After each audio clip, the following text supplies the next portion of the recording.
Okay, continuing in Hilchos Purim, in order to understand Hilchos Purim properly, the whole thing, first we have to talk about Siman Tuf Kuf Ayin Gimel Hilchos Taanis, which is Shabbatla Megilas Taanis. Most of you are aware of the fact that during the time of the Bayis Sheni, there was a Messiah and a document even called Megilas Taanis. I say it's a document because it was a Megillah. So it was a scroll, Megilas Taanis, and in that, contrary to popular understanding, Megilas Taanis is not a list of tidius, as it seems to have been called. It was a list of days you have to fast.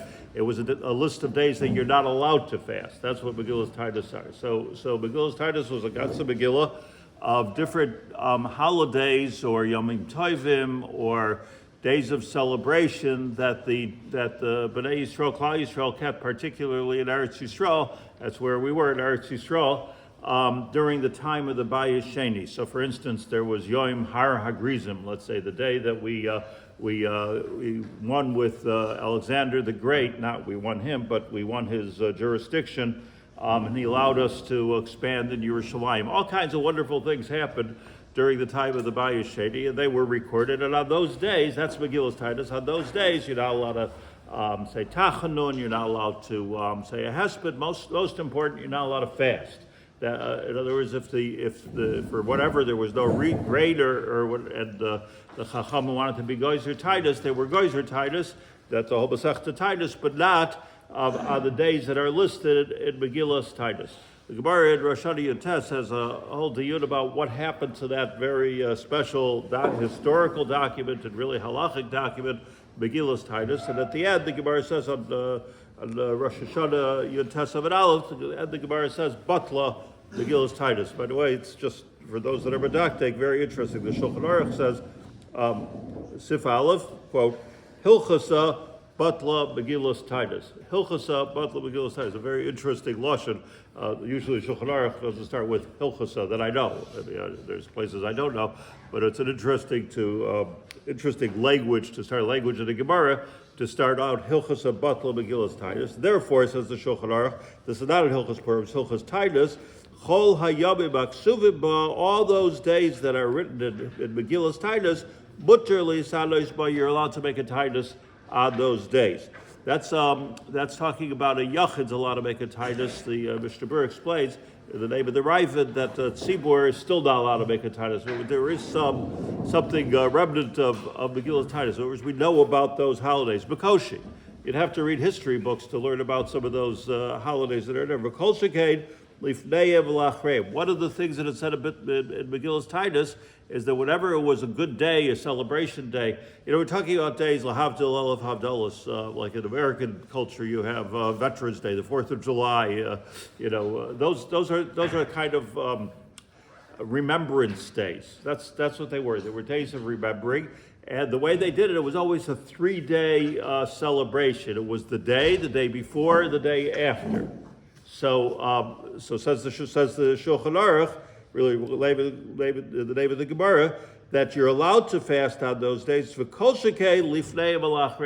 the day before and the day after, you're allowed to fast. So think about Purim, Taanis Esther. That's the way it is. Chutz, Chanukah Upurim, except for Chanukah and Purim. Except for Chanukah and Purim, what? Even though we were Mevatel Megilas Taanis, that's what this means. Even though we don't go by Megilas Taanis any longer, we still keep two things from Megilas Taanis, and that is Chanukah and Purim. So why do we keep Chanukah? Why do we keep Purim? Because it says so in Megilas Taanis. And that was the tradition of Klal Yisrael, that we kept Chanukah and Purim even after Batla Megilas Taanis. However, we didn't keep it so far, says the Shulchan Aruch, that we also keep the day before, the day after. And before and after is mutter. So we have a sort of a pick and choose from Megilas Taanis, and the pick and choose work that they decided Chanukah and Purim, Mishnah Berurah says, which is really a Rashi, that they chose those because the miracles were so spectacular and they were so salvational for the Jewish people at the time that they said, okay, Hanukkah and Purim, even though we're going to do Batla Megilas Taanis, we're going to get rid of that whole Megilas Taanis, which is fascinating how you can take a whole tradition and Megillah, if you will, of Klal Yisrael and say, no more.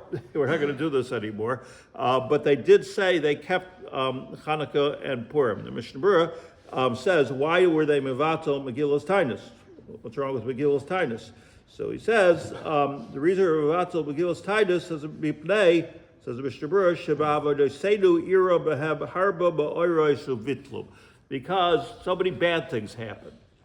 And since so many bad things happened in the history of the Jewish people, they decided not to keep all these days that you don't say tachlin or you don't fast on. In other words, there was the good calendar, and then there was the negative calendar, and the negative calendar won in terms of the galus of Klal Yisrael. So we're mevatel, except for the really big nisim like Hanukkah and Purim.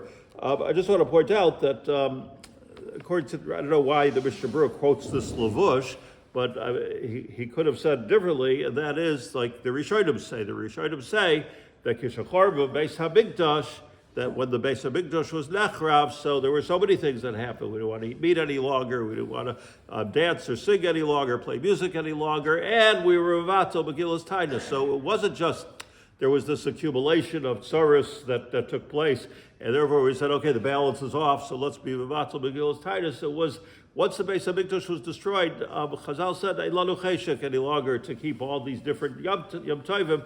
They're diminished in the face of the fact that there was a Churban Beis Hamikdash. Well, there was a Churban Beis Hamikdash wasn't just about the Beis Hamikdash; it was Galus. Yeah, I mean, we went into Galus, the tremendous tsaros, tremendous anti-Semitism, tremendous amount of killing and displacement was going on.